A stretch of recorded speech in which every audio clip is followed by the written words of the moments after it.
માં રોંગ સાઈડમાં આવતા ટ્રક સાથે બાઇક ટકરાયું. પૂરપાટ રોંગમાં યમદૂત બનીને દોડ્યા આવતા ટ્રક સાથે ટકરાયો બાઇક ચાલક. અકસ્માતના ખતરનાક દ્રશ્યો છે અંકલેશ્વરના સારંગપુર પાટિયા પાસેના. અંકલેશ્વરના સારંગપુર પાટિયા પાસે બપોરના અરસામાં રોંગ સાઈડથી આવતા ટેમ્પાના ચાલકે બાઇકને અડફેટે લીધું. બાઇક ચાલકને ઈજા પહોંચતા સારવાર હેઠળ ખસેડવામાં આવ્યો. આ અકસ્માત નજીકમાં લગાવેલા સીસીટીવી કેમેરામાં કેદ થયો. દ્રશ્યોમાં જોઈ શકાય છે કે બપોરના અરસામાં અંકલેશ્વરના સારંગપુર પાટિયા પાસેથી બાઇક ચાલક પસાર થઈ રહ્યો હતો.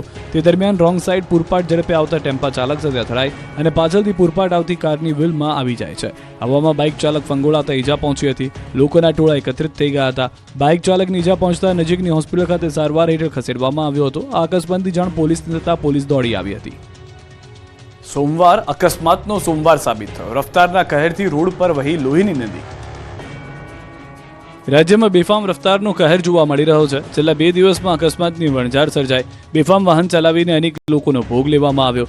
અમદાવાદ, વડોદરા, વલસાડ, રાજકોટ, ગીર સોમનાથ, બનાસકાંઠા સહિત ઠેર ઠેર વાહન અકસ્માતના અનેક જિંદગીઓ છીનવાઈ. સૌથી ખતરનાક અકસ્માત સર્જાયો છોટાઉદેપુર પાસે. જોજવા ગામ પાસે સ્કૂટર અને કાર વચ્ચે અકસ્માત સર્જાયો. બોડેલીમાં લગ્ન પ્રસંગે આવતી વખતે બેફામ જતા કાર ચાલકે સ્કૂટર પર જતી મહિલાને હવામાં ફંગોળી હતી. કારની સ્પીડ એટલી હતી કે યુવતીમાં હવામાં ફંગોળાઈને રોડની સાઈડમાં જઈને પડી, જ્યારે સ્કૂટરનો તો બુકડો જ ભૂલી ગયો. સ્કૂટર પર સવાર મહિલાનો પગ કપાઈને છૂટો પડ્યો. અકસ્માતમાં કારનું ટાયર પણ ફાટી જતા ડ્રાઈવર કાર છોડી ફરાર થયો. તો દ્વારકામાં બસ અને બોલેરો કાર વચ્ચે અકસ્માત સર્જાયો, જેમાં 3થી વધુ લોકોને ઈજા પહોંચી. દ્વારકા દર્શન કરીને વડોદરા જતી હતી બસ, ત્યારે બસ અને PGVSLની કાર સામે ટકરાયા હતા. તો અમદાવાદમાં YMCA બોપલ રોડ પર કારનું ટાયર ફાટતા વૃક્ષ સાથે અથડાઈ. કાર ચાલક ઇજાગ્રસ્ત થતા સારવાર માટે હોસ્પિટલ ખસેડવામાં આવ્યો.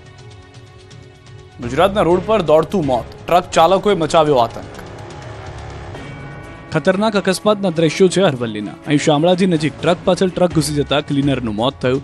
બંને ટ્રક ચાલકો એટલી સ્પીડમાં હતા કે મજબૂત ટ્રકના કુરચા ઉડી ગયા. ટ્રકની આગળની કેબિન ભાંગીને ભૂક્કો થઈ ગઈ. ડ્રાઈવર ટ્રકમાં ફસાઈ જતા ભારે જહેમત બાદ બહાર કઢાયો. ઇજાગ્રસ્ત ડ્રાઈવરને સારવાર માટે ખસેડાયો. આ તરફ સુરેન્દ્રનગરમાં પાટડી નજીક ટ્રક ગુલાટિયા મારી ગયો. શ્રમિકો ભરેલો ટ્રક પૂરપાટ જઈ રહ્યો હતો, ત્યારે ચાલકે સ્ટીયરિંગ પરથી કાબુ ગુમાવતા ટ્રક રોડ પર પલટી ખાઈ ગયો, જેથી ટ્રકમાં સવાર 20 શ્રમિકની ઈજા પહોંચી. પાટડી તાલુકાના ખીરવા જેજરી રોડ પર સોકડા ગામના પાટિયા પાસે આઈસર ટ્રક ગોથા મારી ગયો હતો, જેથી ટ્રકમાં ભરેલી વસ્તુઓનું રોડ પર રેલમછેલ થતા દ્રશ્યો જોવા મળ્યા. ગોધરાથી મજૂરોને લઈને સુરેન્દ્રનગર તરફ આઈસર ટ્રક આવી રહી હતી, તે દરમિયાન અકસ્માત સર્જાયો. રોડ પર ટ્રક પલટી જતા ટ્રાફિક જામ થયો. પોલીસે ઘટના સ્થળે પહોંચી વધુ તપાસ હાથ ધરી હતી. ખાનગી બસ સાથે ઇકો ગાડી અથડાતા પડીકું વળી ગઈ. સાવરકુંડલા નજીક ઓળિયા ગામ પાસે પૂરપાટ જતી ઇકો કાર ખાનગી બસ સાથે અથડાઈ. બંનેની સ્પીડ એટલી ખતરનાક હતી કે ઇકો કારના કુરચા ઉડી ગયા, જેમાં એક મહિલા અને 2 પુરુષોની ઈજા પહોંચી.